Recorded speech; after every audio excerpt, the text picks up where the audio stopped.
नमस्कार। सड़क परिवहन मंत्री नितिन गडकरी का नाम जब सुनाई देता है तो आम जनता के दिमाग में ईमानदारी, मेहनत और विकास का प्रतीक उभरता है। पुल, सड़क और राजमार्गों की योजनाओं में उनका योगदान बड़े पैमाने पर दिखाई देता है, लेकिन जैसे ही इथेनॉल मिश्रण की नीति और उसके पीछे छिपे आर्थिक आंकड़ों पर ध्यान दें तो कहानी कहीं और ही मोड़ लेती है। ये सिर्फ नीति की सफलता की कहानी नहीं, बल्कि एक परिवार के निजी व्यवसाय और सार्वजनिक जिम्मेदारी के बीच की जटिल कड़ी भी है। और इसी कड़ी में देश की राजनीति, सत्ता और राष्ट्रवाद का भी बड़ा हाथ जुड़ा है। नितिन गडकरी के बेटे निखिल गडकरी ने सियान एग्रो इंडस्ट्रीज की कमान संभाली है और छोटे बेटे शारंग गडकरी ने मानस एग्रो इंडस्ट्रीज की। दोनों कंपनियों का मुख्य उत्पाद इथेनॉल है। जून 2024 में मात्र 18 करोड़ रुपए का राजस्व रखने वाली निखिल की कंपनी जून 2025 तक 510 करोड़ रुपए का राजस्व दर्ज कर चुकी है, यानी सिर्फ एक साल में लगभग 28 गुना वृद्धि। वहीं सारंग की कंपनी का रेवेन्यू 2021 में 5990 करोड़ रुपए था, जो 2024 में 9591 करोड़ रुपए बढ़ गया है। यह सिर्फ आंकड़ों की कहानी नहीं है। समस्या यह है कि गडकरी वही मंत्री हैं जिन्होंने इथेनॉल मिश्रण की नीति को तेजी से लागू किया। मूल रूप से 2030 तक 20% मिश्रण का लक्ष्य रखा गया था, लेकिन गडकरी ने इसे 2025 में पूरा होने की घोषणा कर दी। इसका सीधा मतलब यह है कि नीति का लाभ उनके परिवार के व्यवसाय को भी सीधे मिल रहा है। पेट्रोल में एथेनॉल मिलाने का तर्क किसानों को लाभ पहुंचाने और तेल आयात कम करने का दिया गया, लेकिन आम उपभोक्ताओं की गाड़ी की माइलेज और रख रखाव पर पड़ने वाले प्रभाव को नजरअंदाज किया गया है। तकनीकी विशेषज्ञ मानते हैं कि 10% से 20% मिश्रण वाले पुराने इंजन जल्दी घिसने लगते हैं।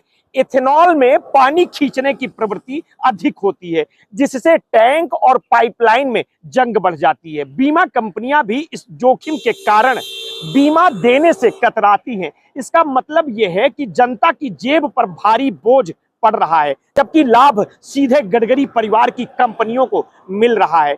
निखिल गडकरी की सियान एग्रो ने 17 करोड़ रुपए की लागत से शुरू होकर 2025 में 510 करोड़ रुपए का राजस्व दर्ज किया है। सारंग की मानस एग्रो ने रम और विस्की के ब्रांड बाजार में पेश किए। इसी बीच देश में एथेनॉल मिश्रण पर जोर, राष्ट्रवाद का ढाल और किसानों की कथित भलाई सब एक साथ चल रहा है। लेकिन असली सवाल यह है कि जब नीति और निजी व्यापार का यह संगम हो तो जनता की जेब और इंजन की उम्र की कीमत कौन चुका रहा है।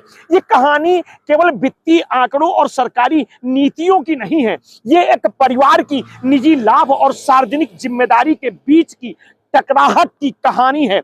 कल्पना कीजिए, देश के हर युवा उद्यमी के पास वही अवसर होता है और वे समान मॉडल पर काम करते हैं तो कितनी रोजगार सृजन और जीडीपी वृद्धि होती है। लेकिन दुर्भाग्य से ये मॉडल सिर्फ एक परिवार तक सीमित रहा है। राष्ट्रवाद की पूरी कहानी इसमें और जटिल हो जाती है। सरकार ने जनता के बीच ये संदेश फैलाया कि एथेनॉल ब्लेंडिंग न केवल किसानों को फायदा देगी, बल्कि देश को तेल आयात पर निर्भर कम करने में मदद करेगी। इसे राष्ट्रवादी अभियान के रूप में पेश किया गया। देश की आत्मनिर्भरता और सशक्त भारत के नारे के बीच जनता को अपने उपभोग और गाड़ियों के रखरखाव का अतिरिक्त बोझ सहने के लिए तैयार किया गया। और यही नहीं, राष्ट्रवादी ढाल का इस्तेमाल निजी लाभ के लिए भी हुआ है। कहानी और भी महत्वपूर्ण बन जाती है। गडकरी जैसे अनुभवी नेता की छवि और उनके परिवार की आर्थिक सफलता राष्ट्रवाद के प्रचार और किसानों को लाभ पहुंचाने के तर्क के साथ जोड़कर उन्हें संभावित प्रधानमंत्री पद के लिए भी उपयुक्त नेता के रूप में पेश किया जा रहा है। यानी कि राजनीति और आर्थिक लाभ, व्यक्तिगत और पारिवारिक स्वार्थ और राष्ट्रवाद का इस्तेमाल एक साथ किया जा रहा है। अंततः ये कहानी नीति, निजी व्यवसाय, राजनीतिक महत्वाकांक्षा और राष्ट्रवाद के बीच की संवेदनशील संतुलन की है। आंकड़े साफ बताते हैं कि गडकरी परिवार अब इथेनॉल अर्थव्यवस्था का बड़ा खिलाड़ी बन चुका है। लेकिन अंतिम सवाल यही उठता है, क्या ये उचित है कि नीति बनाने वाला व्यक्ति उसी नीति से जुड़े व्यवसाय में लाभ लेने वाला परिवार एक ही हो?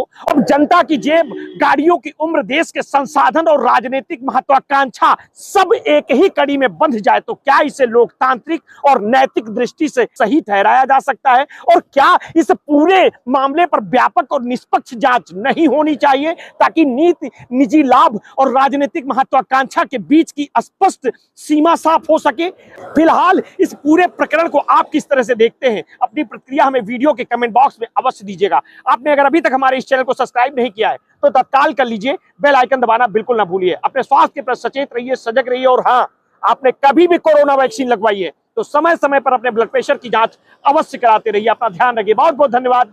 साधुवाद।